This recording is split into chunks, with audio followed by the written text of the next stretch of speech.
Hari Minggu, salam sejahtera buat Ibu Bapak yang dikasihi dan mengasihi Tuhan Yesus, khususnya anggota Jemaat GKI Mangga Besar dan simpatisannya.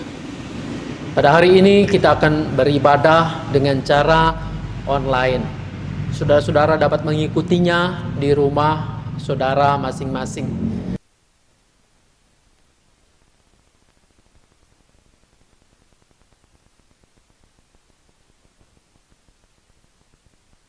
Kita siapkan ibadah Minggu Prapaskah yang keempat ini dengan keyakinan bahwa pertolongan kita adalah dalam nama Tuhan yang menjadikan langit dan bumi. Tuhan beserta saudara. Tuhan Yesus Kristus. Juga di sepanjang langkah hidup kita, karya Allah dinyatakan. Setiap peristiwa hidup yang kita alami menorehkan pengalaman iman yang sejatinya mengukuhkan pengharapan kepadanya. Firman Allah di dalam Ayub pasal 5 ayat 9 berbunyi, Ia melakukan perbuatan-perbuatan yang besar dan yang tak terduga, serta keajaiban-keajaiban yang tak terbilang banyaknya. Perbuatan besar dan keajaiban yang tak terbilang banyaknya itu juga dinyatakan bagi kita dalam keseharian. Namun, apakah kita sudah sungguh-sungguh melihat dan merasakan pekerjaan Allah? Melalui tema mata yang dicelikan, kita diajak untuk melihat pekerjaan Allah tidak sebatas fisik material, tetapi juga mampu melihatnya secara spiritual. Marilah kita merendahkan diri, mengakui segala dosa dan pelanggaran kita di hadapannya. Karena di hadapan Tuhan tidak ada yang tersembunyi. Ya Allah, Engkaulah Sang Maha Kasih yang menuntun perjalanan hidup kami. Kasih-Mu yang besar menopang saat kami berada dalam kesulitan. Kasih-Mu yang besar juga menguatkan saat kami berada dalam keterpurukan. Meskipun secara sadar kami abai dengan kasih-Mu itu, tidak dibiarkannya kami sendiri. Kami memohon belas kasih-Mu ya Allah. Bersihkanlah segala dosa dan pelanggaran yang kami perbuat. Kiranya Roh Kudus mengajarkan dan menolong kami untuk terus melihat kasih-Mu yang besar, serta mewujudkannya dalam hidup bersama dengan orang lain. Karena berita anugerah menurut Efesus pasal 2 ayat 4-5. Tetapi Allah yang kaya dengan rahmat, oleh karena kasih-Nya yang besar, yang dilimpahkannya kepada kita, telah menghidupkan kita bersama-sama dengan Kristus. Sekalipun kita telah mati oleh kesalahan-kesalahan kita, oleh kasih karunia kamu diselamatkan. Di dalam Kristus engkau telah diampuni. Di dalam Kristus engkau pun telah diampuni. Damai Kristus bagimu. Damai Kristus beserta. Bapa di sorga, di tengah-tengah keprihatinan kami sebagai umat manusia, pada saat ini kami tetap mensyukuri berkat dan rahmat-Mu. Kami ada seperti sekarang kami berada. Dalam keterbatasan ibadah hari Minggu ini, ketika kami masing-masing berada di rumah kami masing-masing, kami memohon kuasa Roh-Mu yang kudus menolong kami semua, agar pada saat firman dibacakan, kami merenungkan firman itu, Roh Kudus memampukan kami untuk mengerti maksud dan kehendak-Mu, agar kami boleh lakukan dalam hidup kami hari lepas hari. Sertai kami ya Bapa, dan biarlah Engkau juga yang menolong hamba-Mu yang dipercayakan untuk menyampaikan sabda-Mu, dan anak-anak-Mu yang Engkau siapkan membaca bagian demi bagian firman Tuhan. Biarlah itu semua menjadi sarana, alat di tangan-Mu untuk menyatakan kehendak-Mu bagi kami kini dan di sini. Bersabdalah Bapa di surga, sebab kami anak-anak-Mu telah siap untuk mendengarkannya. Di dalam nama Tuhan kami Yesus Kristus, sabda yang menjadi manusia itu, kami berdoa kepada Bapa di sorga. Amin. Yang pertama, dan menurut 1 Samuel 16 ayat 1-13. Berfirmanlah Tuhan kepada Samuel, berapa lama lagi engkau berduka cita karena Saul? Bukankah ia telah kutolak sebagai raja atas Israel? Isilah tabung tandukmu dengan minyak dan pergilah. Aku mengutus engkau kepada Isai, orang Bethlehem itu. Sebab di antara anak-anaknya telah kupilih seorang raja bagiku. Tetapi Samuel berkata, bagaimana mungkin aku pergi? Jika Saul mendengarnya, ia akan membunuh aku. Firman Tuhan, bawalah seekor lembu muda dan katakan, aku datang untuk mempersembahkan korban kepada Tuhan. Kemudian undanglah Isai ke upacara, memanggil Abinadab dan menyuruh ia lewat di depan Samuel. Tetapi Samuel berkata, orang ini pun tidak dipilih Tuhan. Kemudian Isai menyuruh Syamah melewat, tetapi Samuel berkata, orang ini pun tidak dipilih Tuhan. Indah dan parasnya elok. Lalu Tuhan berfirman, bangkitlah, urapilah dia, sebab inilah dia. Samuel mengambil tabung tanduk yang berisi minyak itu dan mengurapi Daud di tengah-tengah saudara-saudaranya. Sejak hari itu dan seterusnya, berkuasalah roh Tuhan atas Daud. Lalu berangkatlah Samuel menuju Rama. Demikian. Menurut Efesus 5 ayat 8 sampai dengan 14 yang berbunyi demikian. Memang dahulu kamu adalah kegelapan, tetapi sekarang kamu adalah terang di dalam Tuhan. Sebab itu hiduplah sebagai anak-anak terang, karena terang hanya berbuahkan kebaikan dan keadilan dan kebenaran. Dan ujilah apa yang berkenan kepada Tuhan. Janganlah turut mengambil bagian dalam perbuatan-perbuatan kegelapan yang tidak berbuahkan apa-apa. Tetapi sebaliknya telanjangilah perbuatan-perbuatan itu, sebab menyebutkan saja pun apa yang dibuat oleh mereka di tempat-tempat yang tersembunyi telah memalukan. Tetapi segala sesuatu yang sudah ditelanjangi oleh terang itu menjadi nampak. Sebab semua yang nampak adalah terang. Itulah sebabnya dikatakan, bangunlah hai kamu yang tidur, dan bangkitlah dari antara orang mati, dan Kristus akan bercahayakan atas kamu. Demikianlah sabda Tuhan. Syukur kepada Allah. Inilah Injil Tuhan Yesus Kristus menurut Yohanes pasal 9 ayat pertama sampai dengan 41. Simak dan dengarkanlah Injil Tuhan Yesus Kristus. Waktu Yesus sedang lewat, ia melihat seorang yang buta sejak lahirnya. Murid-muridnya bertanya kepadanya, Rabi, siapakah yang berbuat dosa? Orang ini sendiri atau orang tuanya, sehingga ia dilahirkan buta? Jawab Yesus, bukan dia dan bukan juga orang tuanya. Tetapi karena pekerjaan-pekerjaan Allah harus dinyatakan di dalam dia. Kita harus mengerjakan pekerjaan Dia yang mengutus aku.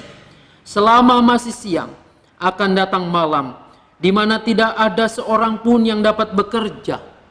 Selama aku di dalam dunia, akulah terang dunia. Setelah ia mengatakan semuanya itu, ia meludah ke tanah dan mengaduk ludahnya itu dengan tanah. Lalu mengoleskannya pada mata orang buta tadi dan berkata kepadanya, pergilah, basuhlah dirimu dalam kolam Siloam. Siloam artinya yang diutus. Maka pergilah orang itu yang membasuh dirinya, lalu kembali dengan matanya sudah melek. Tetapi Tetangga-tetangganya dan mereka yang dahulu mengenalnya sebagai pengemis berkata, "Bukankah dia ini yang selalu mengemis?" Ada yang berkata, "Benar, dialah ini." Ada pula yang berkata, "Bukan, tetapi ia serupa dengan dia." Orang itu sendiri berkata, "Benar, akulah itu." Kata mereka kepadanya, "Bagaimana matamu menjadi melek?" Jawabnya, orang yang disebut Yesus itu mengaduk tanah, mengoleskannya pada mataku dan berkata kepadaku, "Pergilah ke Siloam dan basuhlah dirimu." Lalu aku pergi, dan setelah aku membasuh diriku, aku dapat melihat. Lalu mereka berkata kepadanya, "Di manakah dia?" Jawabnya, "Aku tidak tahu." Lalu mereka membawa orang yang tadinya buta itu kepada orang-orang Farisi. Adapun hari waktu Yesus mengaduk tanah dan memelekkan mata orang itu adalah hari Sabat. Karena itu orang-orang Farisi pun bertanya kepadanya, "Bagaimana matanya menjadi melek?" Jawabnya, "Ia mengoleskan adukan tanah pada mataku. Lalu aku membasuh diriku dan sekarang aku dapat melihat." Maka kata sebagian orang-orang Farisi itu, "Orang ini tidak datang dari Allah, sebab ia tidak memelihara hari Sabat." Sebagian pula berkata, "Bagaimanakah seorang berdosa dapat membuat mukjizat yang demikian?" Maka timbullah pertentangan di antara mereka. Lalu kata mereka pula pada orang buta itu, "Dan engkau, apakah katamu tentang dia karena ia telah memelekkan matamu?" Jawabnya, "Ia adalah seorang rabi." Tetapi orang-orang Yahudi itu tidak percaya bahwa tadinya ia buta dan baru dapat melihat lagi sampai mereka memanggil orang tuanya dan bertanya kepada mereka, "Inikah anakmu yang kamu katakan bahwa ia lahir buta? Kalau begitu bagaimanakah ia sekarang dapat melihat?"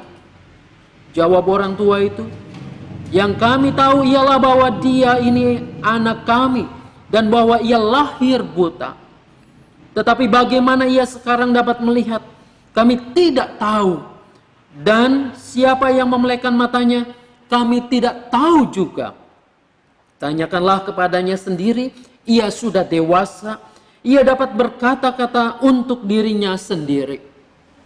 Orang tuanya berkata demikian karena mereka takut kepada orang-orang Yahudi. Sebab orang-orang Yahudi itu telah sepakat bahwa setiap orang yang mengaku dia sebagai Mesias akan dikucilkan. Itulah sebabnya maka orang tuanya berkata, "Ia telah dewasa, tanyakanlah kepadanya sendiri."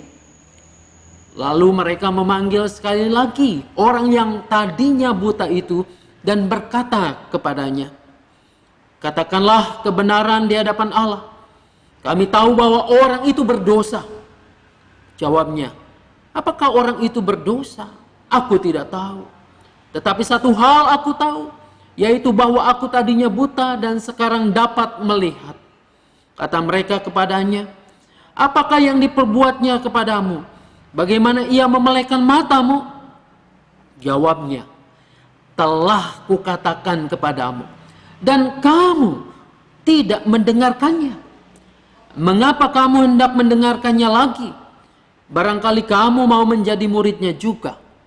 Sambil mengejek mereka berkata kepadanya, "Engkau murid orang itu, tetapi kami murid-murid Musa. Kami tahu bahwa Allah telah berfirman kepada Musa, tetapi tentang dia itu kami tidak tahu dari mana ia datang." Jawab orang itu kepada mereka, "Aneh juga bahwa kamu tidak tahu dari mana dia datang, sedangkan ia telah memelekkan mataku. Kita tahu bahwa Allah tidak mendengarkan orang-orang berdosa, melainkan orang-orang yang saleh dan yang melakukan kehendaknya. Dari dahulu sampai sekarang tidak pernah terdengar bahwa ada orang yang memelekkan mata orang lahir buta." Jikalau orang itu tidak datang dari Allah, ia tidak dapat berbuat apa-apa.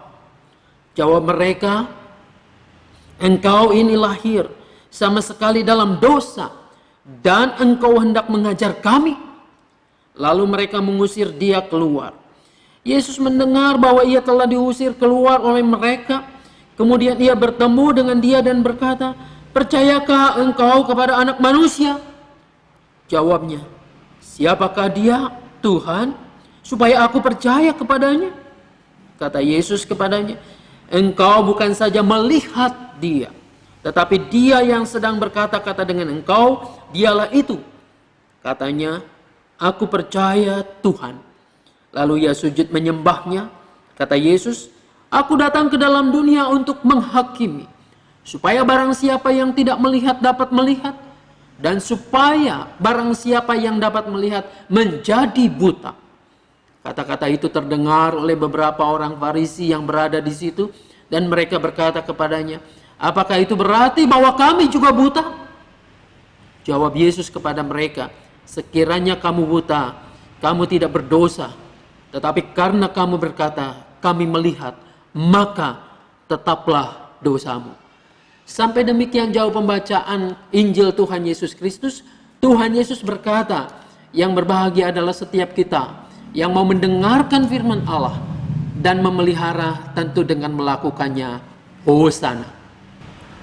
Ibu bapak yang dikasihi Tuhan, kisah penyembuhan orang buta sejak lahir menjadi dasar perenungan Minggu Prapaskah keempat tahun A ini.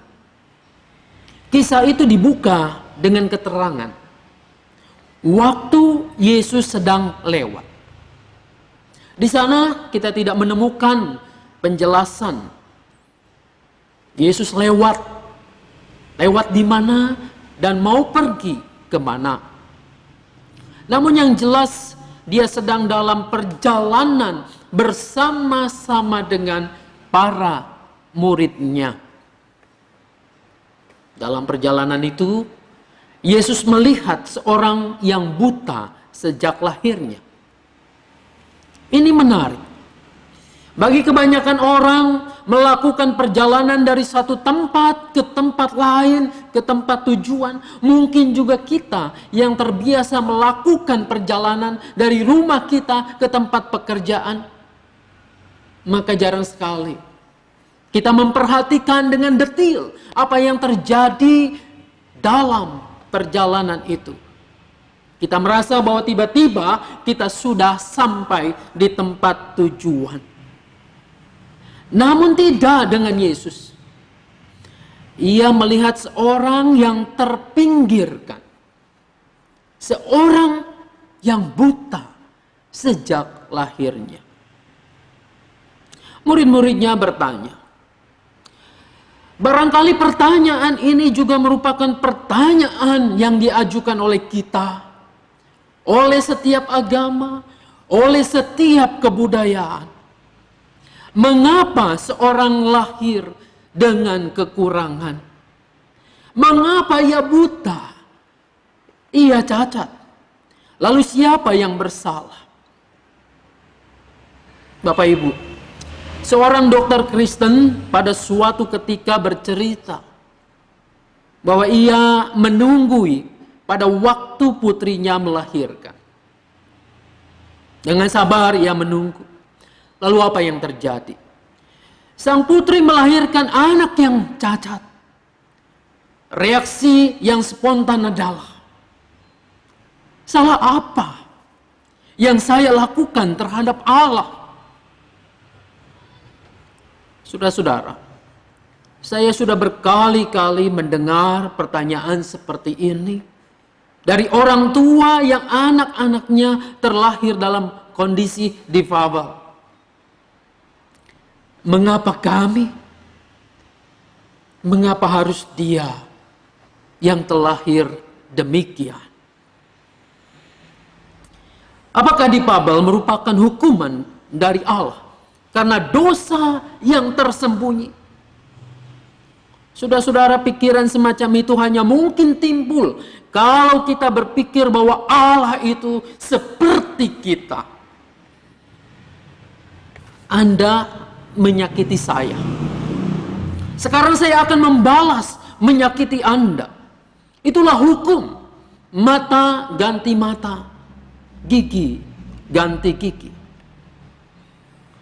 Kita sering mengira bahwa kalau orang berhasil, kaya raya, mempunyai pekerjaan yang baik, tubuhnya sehat, tidak ada yang kurang, keluarganya baik-baik saja, itu semua tanda bahwa mereka diberkati oleh Tuhan.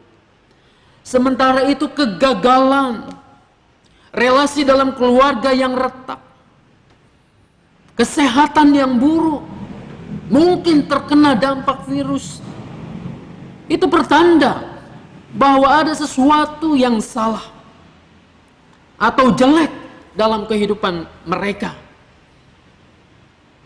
Oleh karena itu, Allah menegurnya, Allah menghukumnya demikian. Saudara-saudara, lalu bagaimana Yesus merespon anggapan bahwa kelahiran yang cacat, difabel, atau kesulitan hidup itu sebagai hukuman atau dosa? Bukan. Bukan dia dan bukan juga orang tuanya. Tetapi karena pekerjaan-pekerjaan Allah harus dinyatakan di dalam dia.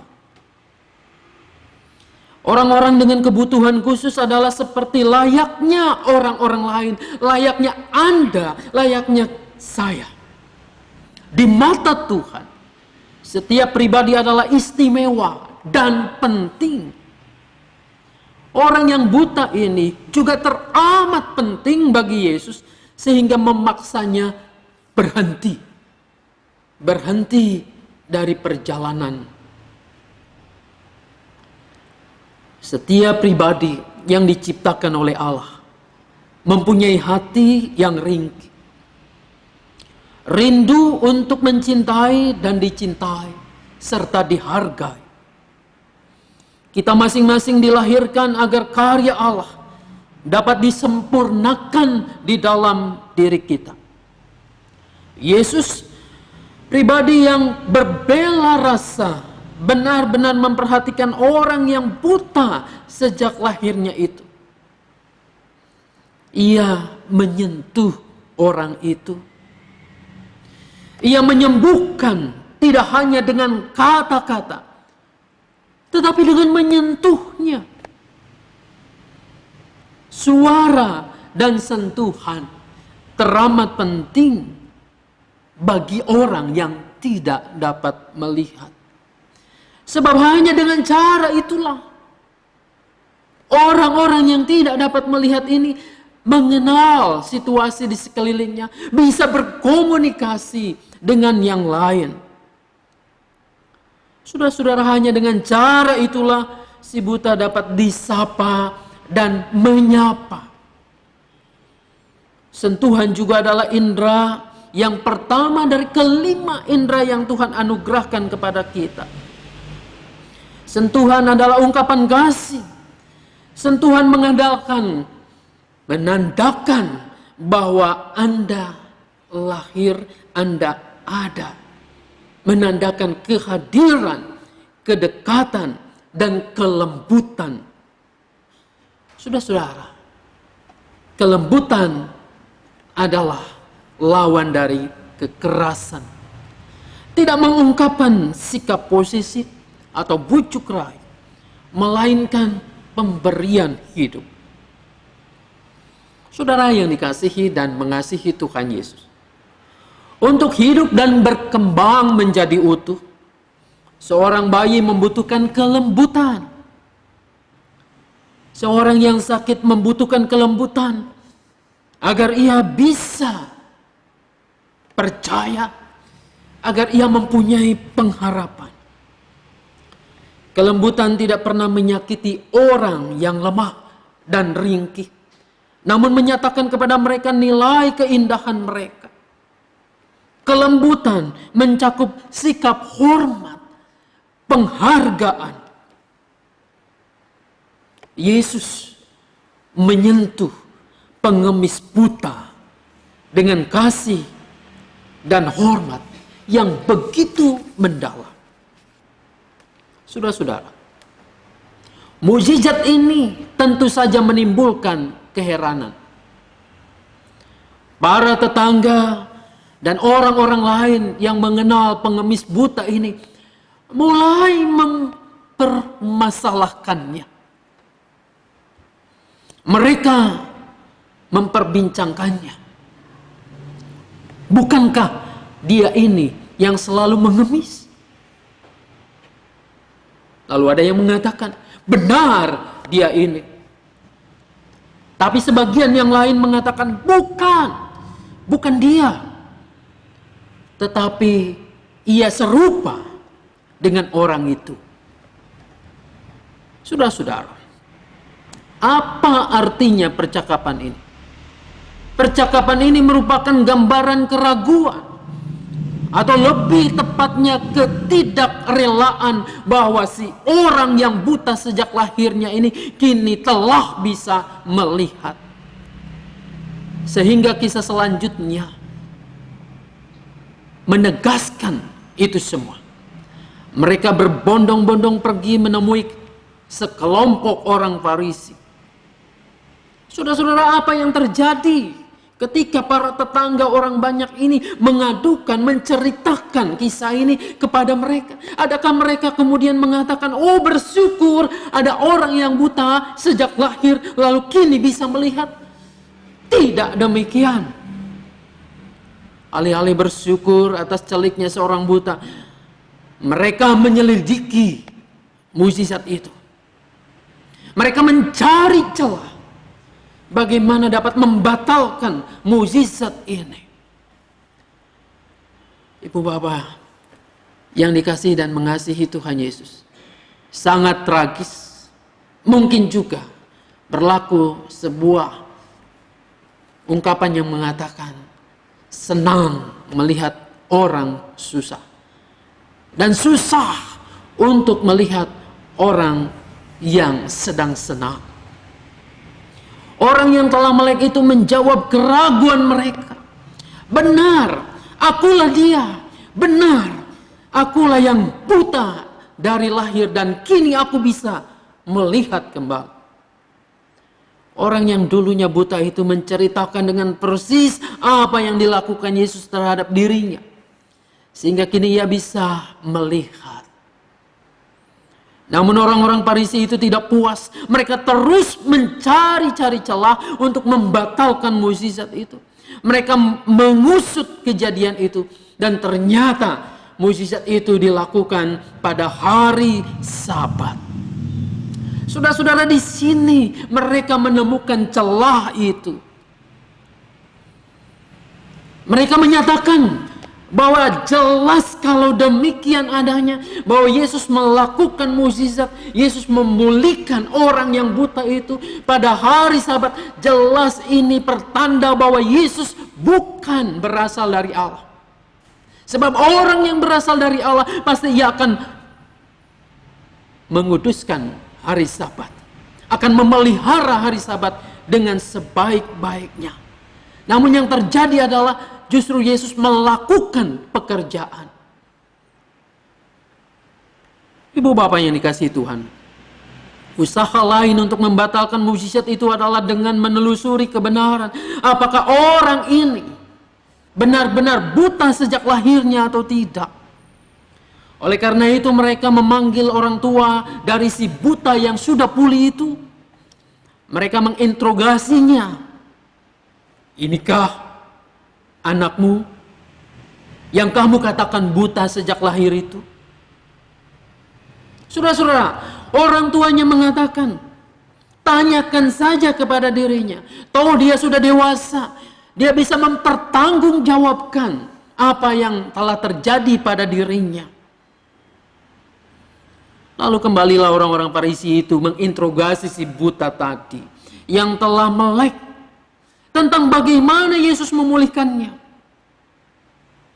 Lalu si buta yang sudah melihat itu menjawab dengan sedikit nakal, telah kukatakan kepadamu dan kamu tidak mendengarkannya.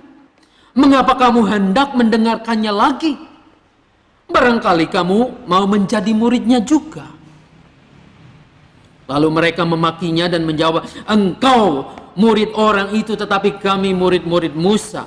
Kami tahu bahwa Allah telah berfirman kepada Musa, tetapi tentang dia kami tidak tahu dari mana ia datang. Saudara-saudara, orang yang telah melek itu menjawab, aneh juga bahwa kamu tidak tahu dari mana ia datang. Sedangkan ia telah memelekkan mataku. Kita tahu bahwa Allah tidak mendengarkan orang-orang berdosa, melainkan orang-orang yang saleh dan yang melakukan kehendaknya. Dari dahulu sampai sekarang, tidak pernah terdengar bahwa ada orang yang memelekkan mata orang yang buta dari lahirnya. Jikalau orang itu tidak datang dari Allah, ia tidak akan bisa melakukan apa-apa. Saudara-saudara, jelaslah dari dialog itu kita dapat menangkap bahwa orang yang buta sejak lahirnya ini tidak hanya matanya, mata fisiknya yang dicelekkan oleh Yesus, melainkan juga mata batinnya. Mata hatinya telah melihat terang yang sesungguhnya. Sebaliknya orang-orang Farisi yang merasa diri melek, baik melek mata fisiknya, baik merasa dirinya tahu segala ilmu pengetahuan agama, itu mereka merasa bahwa mereka melek batinnya. Namun sesungguhnya di hadapan Allah mereka sama sekali buta. Saudara, ibu bapak jemaat yang dikasihi dan mengasihi Tuhan, kisah ini sangat relevan dengan situasi kondisi saat ini. Namun menjadi kontroversi, menjadi hal yang sulit untuk kita pahami dengan baik. Bayangkan ketika ludah dan sentuhan tangan kita begitu menakutkan. Ketika jarak orang yang satu dengan yang lain harus dibatasi. Yesus memakai ludah, lalu ia mengaduk-ngaduknya dengan tanah. Dari ludah dan campuran tanah itu, ia mengambilnya lalu mengoleskannya ke mata orang yang buta sejak lahirnya itu. Yesus memulihkan dan mengangkat derajat orang yang terpinggirkan itu melalui sentuhan dan kelembutannya. Sentuhan, kelembutan itu di sini saat ini betapa mahal, betapa dibatasinya. Saudara,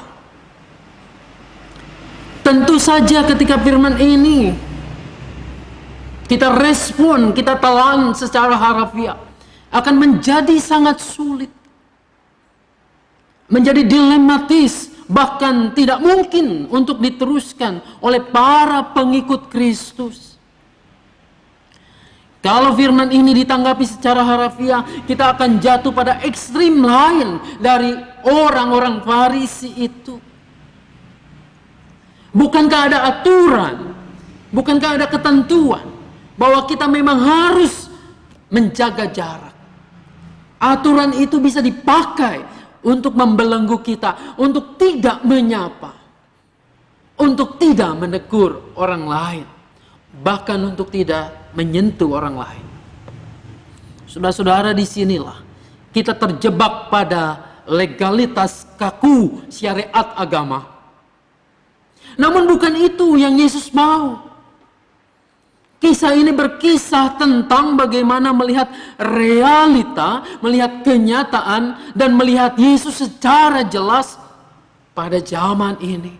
Di tengah kerisauan kita, di tengah-tengah pergulatan semua anak manusia melawan virus corona itu.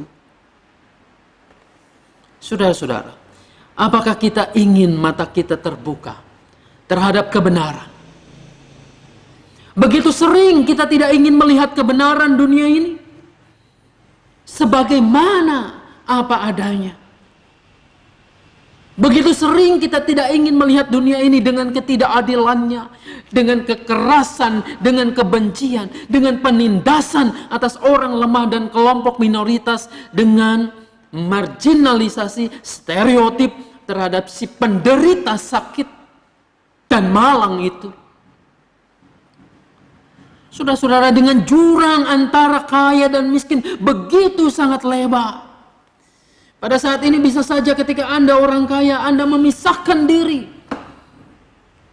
dari bahaya virus ini. Mungkin Anda bisa menyewa sebuah pulau dan lain sebagainya. Itulah tindakan-tindakan yang pada saat ini dilakukan oleh orang-orang super kaya.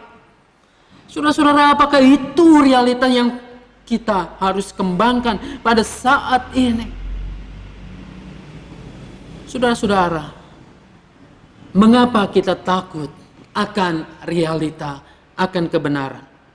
Apakah karena semuanya kelihatan begitu mengerikan sehingga kita harus menghindari? Apakah karena begitu menakutkan sehingga kalau kita melihat realita itu dengan jelas, maka itu akan menjadi ancaman buat kita, lalu kemudian menjadi situasinya chaos, putus asa? Saudara-saudara, kalau kita berusaha untuk melihat lebih jernih, lebih dalam lagi di balik kerapuhan kita sebagai anak-anak manusia, kita akan menemukan keindahan dalam hati kita dan dalam hati setiap orang. Kemampuan kita untuk mencintai, untuk memberi hidup, untuk mengambil tempat kita di dunia ini bersama dengan orang-orang lain, untuk menjadi sumber hidup dan pengharapan. Kalau kita dapat melihat jelas, itu terjadi ketika mata iman kita terbuka. Kita akan menemukan harapan yang amat besar yang berasal dari Kristus sendiri. Harapan ini akan membuahkan perubahan, yakni pemulihan. Pemulihan bagi diri sendiri, orang lain, dan bagi dunia. Saudara-saudara, pemulihan itu terjadi karena cinta, ludah, dan sentuhan. Ini merupakan sarana komunikasi. Bagaimana komunikasi kita dengan yang lain? Apakah komunikasi itu berjalan dengan baik? Berangkat dari hati yang mau menerima, yang terbuka untuk kelemahan orang lain. Sementara kelembutan adalah buah dari cinta. Sudahkah kita menjadi pribadi-pribadi yang mencinta dengan kelembutan seperti Kristus? Saudara-saudara, bukan masalah menyentuh boleh atau tidak, berdekatan boleh atau tidak saat ini, tapi bagaimana hati kita untuk mengembangkan kemanusiaan bersama. Pada saat ini kita ditantang untuk memakai untuk kreatif cara-cara kita peduli dengan sesama kita. Terlebih mungkin saat ini kita berhadapan dengan orang-orang atau bahkan kita sendiri yang begitu teramat merasa terancam. Biarlah kasih Tuhan yang dulu memulihkan, sekarang boleh terjadi juga. Ia akan memulihkan dunia ini. Memulihkan dunia ini melalui Anda, melalui saya. Tuhan Yesus memberkati kita. Amin. Umat Allah di masa lalu, masa kini, dan masa depan, mengingat janji baptisan kita dengan mengikrarkan pengakuan iman rasulis sebagai berikut. Aku percaya kepada Allah Bapa yang Maha Kuasa, Halik langit dan bumi, dan kepada Yesus Kristus anaknya yang tunggal Tuhan kita, yang dikandung daripada Roh Kudus, lahir dari anak darah Maria, yang menderita sengsara di bawah pemerintahan Pontius Pilatus, disalibkan, mati dan dikuburkan, turun ke dalam kerajaan maut. Pada hari yang ketiga bangkit pula dari antara orang mati, naik ke surga, duduk di sebelah kanan Allah, Bapa yang Maha Kuasa, dan dari sana ia akan datang untuk menghakimi orang yang hidup dan yang mati. Aku percaya kepada Roh Kudus, gereja yang kudus dan am, persekutuan orang kudus, pengampunan dosa, bangkitan orang mati, dan hidup yang kekal. Amin. Dengan segala kerendahan hati kita, marilah kita berdoa kepada Tuhan Allah Bapa kita. Di dalam berbagai kecemasan yang berkecamuk, yang menghantui diri kami bahkan dunia ini, kami datang kepadamu ya Bapa. Kami memohon kasih dan rahmat-Mu. Biarlah Engkau menolong kami, supaya apa yang terjadi, wabah virus corona COVID-19 ini segera boleh berlalu. Engkau memberikan pencerahan, terang kepada para ahli tim medis, supaya mereka dapat menemukan obat, terapi atau cara yang terbaik. Apa yang dilakukan oleh pemerintah kami sebagai upaya untuk menghentikan penyebaran virus ini, biarlah juga Tuhan yang menolong, dan kami sebagai warganya dapat berpartisipasi satu dengan yang lain. Tolonglah juga ya Bapa, tim medis, dokter, perawat, dan mereka yang berhadapan langsung dengan orang-orang yang pada saat ini terpapar dan sakit. Lindungi mereka, kuatkan mereka, berikan juga kepada mereka semangat. Dan kami terus juga menopang, mendukung mereka. Bagi mereka yang oleh karena sakit ini harus berpisah sementara maupun selamanya dengan orang yang mereka kasihi, Tuhan kuatkan, Tuhan hiburkan mereka, Tuhan berikan pengharapan. Inilah ya Bapa, doa-doa kami. Kami berdoa di dalam nama Tuhan kami Yesus Kristus yang sudah mengajar berdoa. Bapa kami yang di sorga, dikuduskanlah namamu, datanglah kerajaanmu, jadilah kehendak-Mu di bumi seperti di sorga. Berikanlah kami pada hari ini makanan kami yang secukupnya, dan ampunilah kami akan kesalahan kami, seperti kami juga mengampuni orang yang bersalah kepada kami. Dan janganlah membawa kami ke dalam pencobaan, tetapi lepaskanlah kami daripada yang jahat. Karena Engkaulah yang empunya kerajaan dan kuasa dan kemuliaan sampai selama-lamanya. Amin. Bagi kita adalah wujud cinta kasih yang disyukuri, segala rahmat yang diberi mencukupkan kebutuhan kita. Marilah kita memberikan persembahan syukur seraya mengingat pada firman-Nya dalam Filipi 4 ayat 6 yang berkata demikian, janganlah hendaknya kamu khawatir tentang apapun juga, tetapi nyatakanlah dalam segala hal keinginanmu kepada Allah dalam doa dan permohonan dengan ucapan syukur.